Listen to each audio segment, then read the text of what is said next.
Good morning, students. Once again, you're welcome in class 11 Political Science.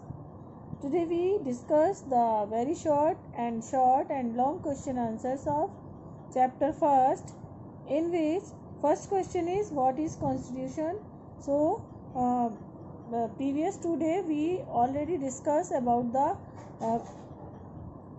constitution so many times. Okay. So you are able to explain the definition of constitution. What are the features of constitution? It is a supreme law of a country. It is a supreme law of country. It maintains the relationship between the government and citizen of country. It contributes the structure of government, and it tells who would play an important role in a decision making. Fine, ये सब चीज़ें भी हमने कल जब आपको chapter explain किया उसके अंदर आपको बताई थी. Now next question is what is the nature of India as पर preamble of Indian constitution. Okay. India is sovereign, secular, socialist, democratic and republic.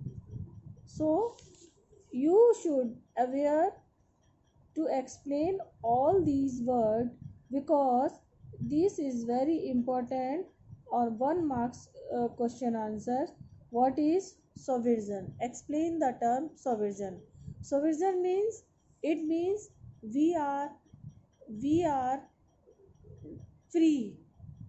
We are free and we are not tolerate any interference in our internal or external matter.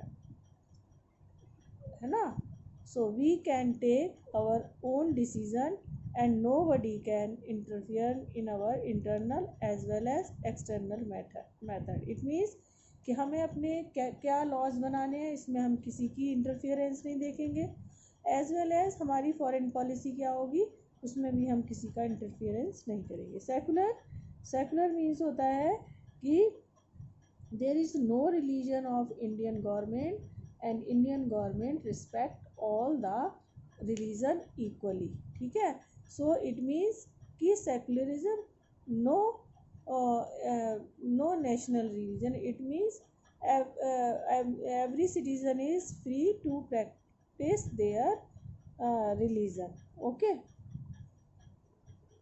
Mention the feature of constitution which set some limit on our government, but the other hand it favor the citizens.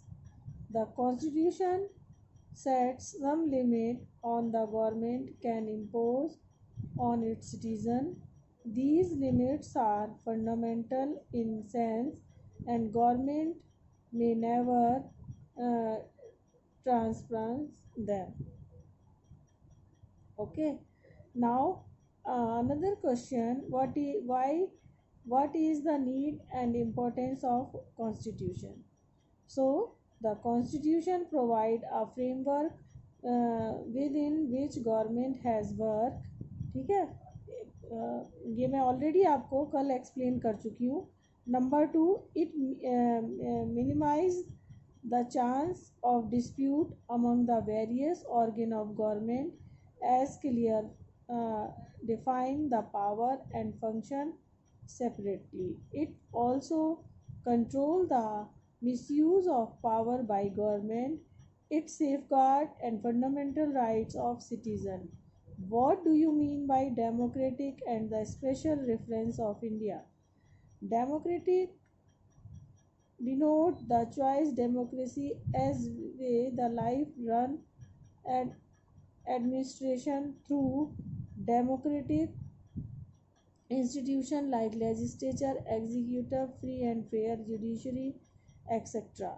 Democratic word preamble refers to social and economic democracy, expect political democracy. What do the political and the economic justice stand for? Political justice refers to equal political rights to be equal pay of citizen country, what every citizen has right to elect the representative as well as the right to elect the representatives. Economic justice, it refers every citizen get to equal opportunity to earn uh, one's livelihood as well as the equal payment for equal work. ठीक है, these are the question answers, very short question answers, and as well as you got the notes of this chapter. I will send you on your group. So students, have a nice day. Please maintain your notebook. Good morning students, how are you? I hope that all you are fine and safe at home. As you know that we revise our first chapter of political science and today we discuss the topic constitution, why and how. Constitution is a written set of laws and fundamental principles to develop a relationship between the people and the government, which comprise the number of articles about the states. Constitution क्या है बेटा? वो एक written document है जो हमने आपको कल भी डिस्कस किया, जिसके अंदर फंडामेंटल और बेसिक जो आपके रूल्स एंड रेगुलेशंस हैं वो लिखे होते हैं, जिसके थ्रू हम एक अच्छी रिलेशनशिप गवर्नमेंट एंड सिटीज़न के बीच में डेवलप करते हैं और जिसके अंदर बहुत सारे आर्टिकल्स होते हैं। ठीक है बेटा, कोई भी फैमिली, कोई भी इंडिविजुअल, कोई भी फैमिली, कोई भी सोसाइटी तभी बेटा अच्छे से चल सकती है जब उसके कोई बेसिक रूल्स होते हैं, जिसे हम डिसिप्लिन कहते हैं। बेसिक रूल्स को अगर वो फॉलो करते हुए चलते हैं तभी वो आगे उसमें वर्क कर सकते हैं। ठीक है, तो ये हमने करा, तो जो फंडामेंट ये होते हैं। एंड नेक्स्ट है why we need a constitution, है ना। वाई का मतलब क्या है? वाई का मतलब यही हुआ ना कि why we need a constitution, हमें क्यों ज़रूरत पड़ती है कॉन्स्टिट्यूशन की। ठीक है ना। So we need a constitution to provide a set of basic rules to allow minimum coordination among the members of society. इससे क्या होता है कि इसमें मिनिमम बेसिक रूल्स होते हैं, जिससे क्या होता है कि कोऑर्डिनेट करने में सोसाइटी के मेंबर्स के बीच में इजी होता है और हम अच्छे से सोसाइटी में को एडमिनिस्ट्रेट कर सकते हैं। To specify how the government would be constituted and who has power to make decision in society, वो सब ये चीज़ों को भी क्लियर करता है कॉन्स्टिट्यूशन कि गवर्नमेंट कैसे बनेगी, किसके पास होगी डिसीज़न मेकिंग जो होती है, पार्लियामेंट में कौन डिसीज़न लेगा। To lay some limitations on government power by the granting rights to the citizen. अच्छा, फंडामेंटल राइट क्या है बच्चों? वो है, और फिर आपने अभी पढ़ा है कि कॉन्स्टिट्यूशनल रेमेडी जो है हमारा फंडामेंटल राइट है ना, 6 में से कौन कौन से हैं? Right to freedom, right to equality, right against exploitation and right to religion, freedom of religion and आपका है education, right to cultural activities and the right to constitutional remedies. तो ये लास्ट जो 6 आपका फंडामेंटल राइट है, ये क्या है ये क्या है, हमारे फिर चारों पांचों फंडामेंटल राइट्स का जो है वो गार्जियन है। तो इससे क्या होता है कि अगर कोई भी गवर्नमेंट हमारे जो बेसिक हमारे राइट्स हैं उनको अगर वायलेट करती है तो हम क्या, उनका वायलेशन होता है तो हम क्या कर सकते हैं, हम कोर्ट में जा सकते हैं। एक इंडिविजुअल जो है वो कोर्ट में जा सकता है और इन फंडामेंटल राइट्स के अगेंस्ट हम डायरेक्ट सुप्रीम कोर्ट में भी रिट डाल सकते हैं। सो बेटा लिमिटेशन इस तरह से ये जो है फंडामेंटल राइट की गारंटी देकर हमारे कॉन्स्टिट्यूशन ने गवर्नमेंट की पावर के अनलिमिटेड पावर को लिमिट में रखने का एफर्ट्स किया है। To enable the government to fulfill aspiration of society and create for the just society। और गवर्नमेंट किस तरह से उनकी इच्छाओं को पूरी करेगी और वो सोसाइटी की उम्मीदों के अकॉर्डिंग कैसे वर्क करेगी, ये कॉन्स्टिट्यूशन डिसाइड करता है। To express the fundamental identity of people, और उससे पता चलता है कि फंडामेंटल एक एक पर्सन की जो आइडेंटिटी को वो करता है। Constitution of India was form by the constituent assembly in 1946 under the cabinet mission plan.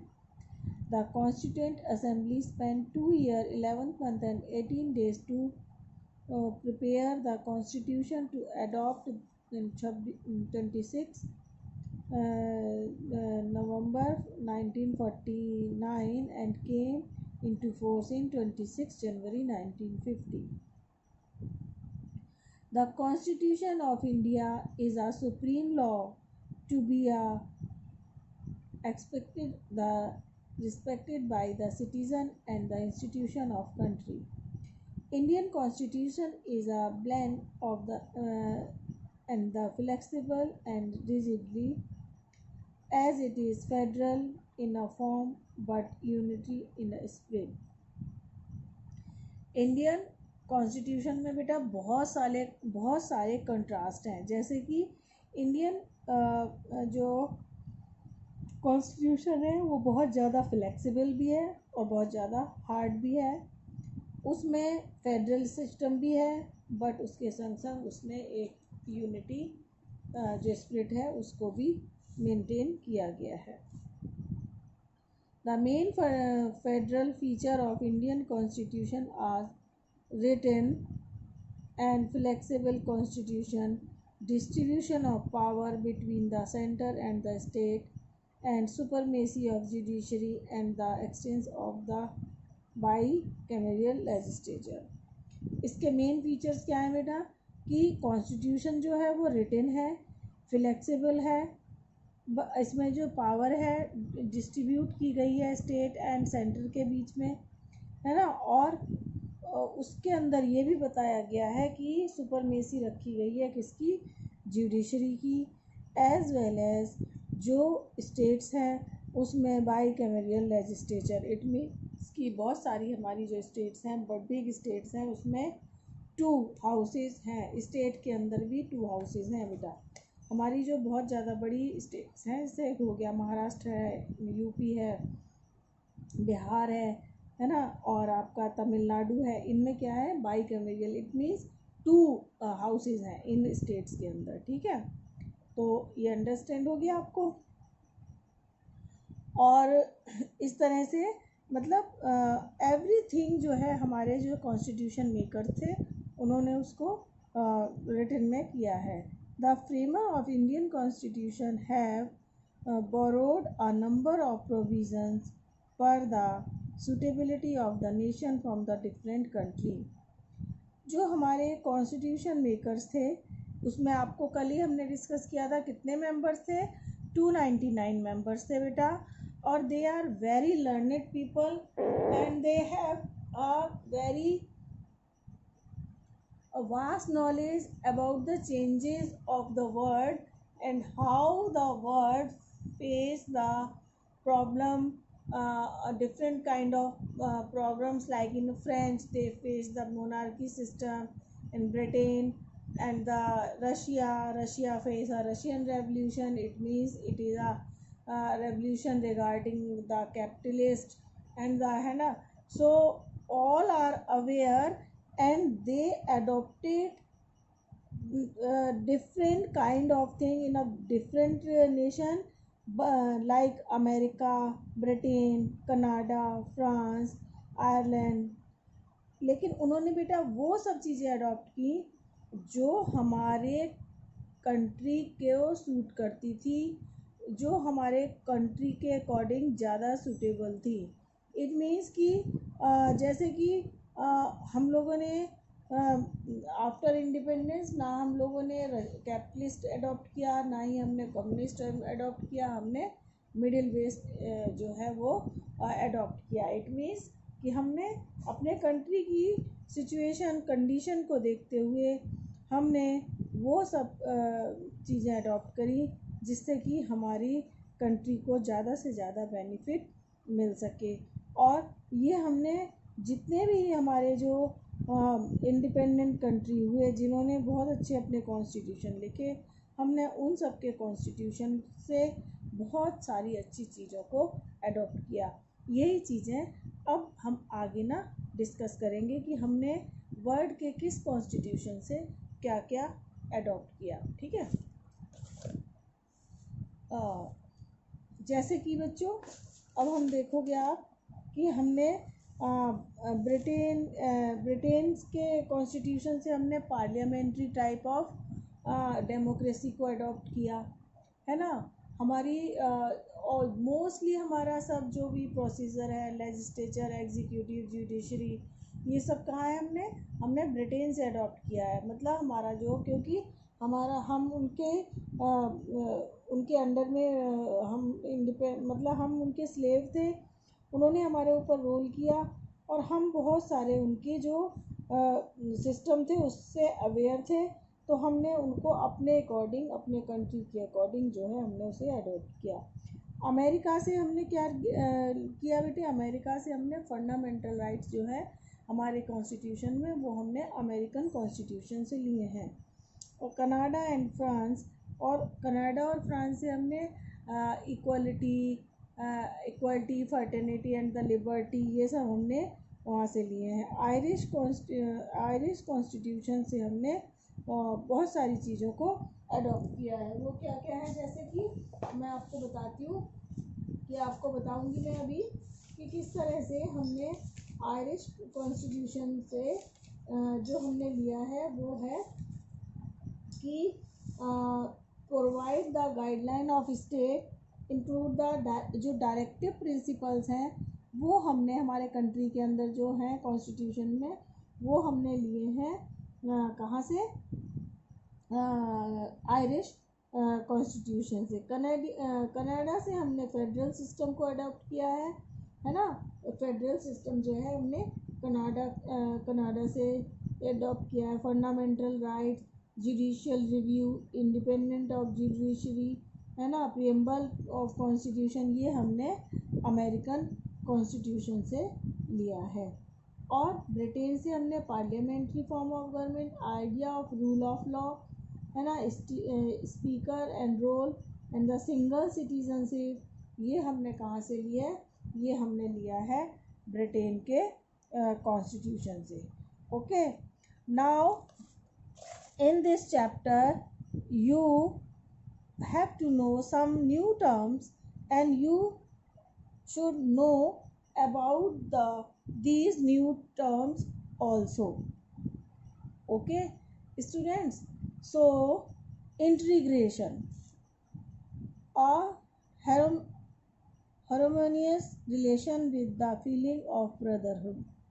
Integration का क्या मतलब होता है बेटा, एक दूसरे से जुड़े रहना है ना. इंटीग्रेशन कोर्स कहते हो ना, तो इसमें यही है कि विद इन, अगर इसे पॉलिटिकल साइंस में आप पढ़ोगे तो क्या होगा कि हमारे brotherhood relation all over the society. ठीक है. नाउ सेकंड है ऑब्जेक्टिव रेजोल्यूशन.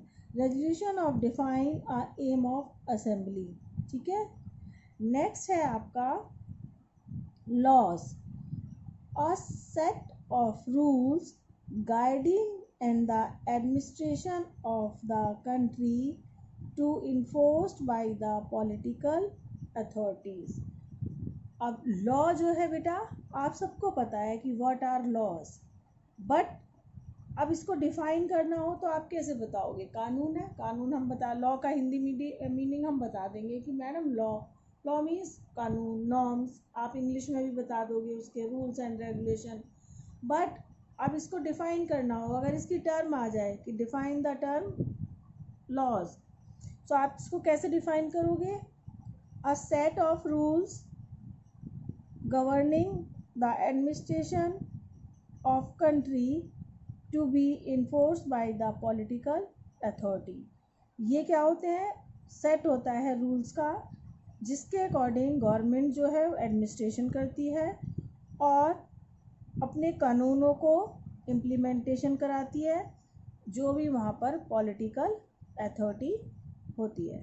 ठीक है, तो ये हो गया आपका रूल, लॉ की जो आप डेफिनेशन आप जो है बताएंगे। ठीक है, अब है sect, different groups with in a country. Section, section का ही ये शॉर्ट है ना, सेक्ट। इट मीन्स एक ही सोसाइटी के अंदर डिफरेंट टाइप की जो कम्युनिटीज़ होती हैं उन्हें हम कहते हैं सेक्ट। नेक्स्ट है बेटा superseded, the prevent the access of feeling of someone. ये ठीक है, ये क्या है? ये चीज़ ऐसे है कि ये रोकती है किसी भी चीज़ को to prevent to express the feeling of someone. It means suppress करना है ना, सप्रेस करना, इट मीन्स दबा देना किसी चीज़ को। कोई भी अगर अपनी फीलिंग को एक्सप्रेस करना चाह रहा है तो उसको ये जो है रोकती हैं।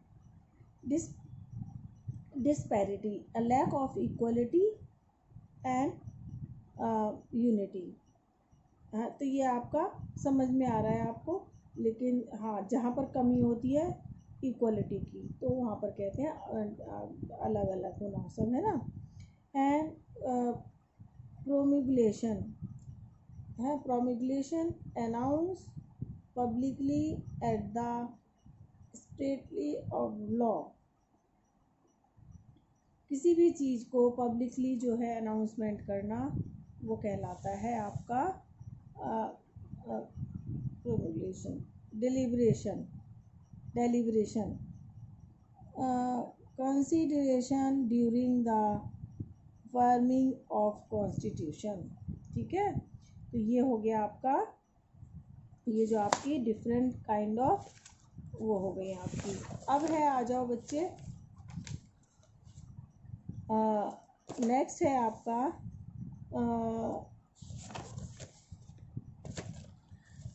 ये आपका टॉपिक जो है वो आज आपका फिनिश हो गया है। और इसके बच्चों आप लोग जो है ना नोट्स प्रिपेयर कर लेंगे, और ये जो न्यू टर्म्स मैंने आपको बताई हैं ये भी आप लिख लेंगे, और आप अपनी जो नोटबुक है उसको मेंटेन करेंगे। ठीक है, आप अपने अकॉर्डिंग अपने नोट्स भी प्रिपेयर कर सकते हैं। ठीक है, तो मैं अब आपको नेक्स्ट पीरियड में जो हम कल क्लास होगी हमारी, उसमें मैं आपको इसके क्वेश्चन आंसर्स जो है वो आपको एक्सप्लेन करूँगी। Okay, so students, have a nice day. Please be sincere now towards your study. I think you all are maintaining your notebook, and have a nice day. Thank you.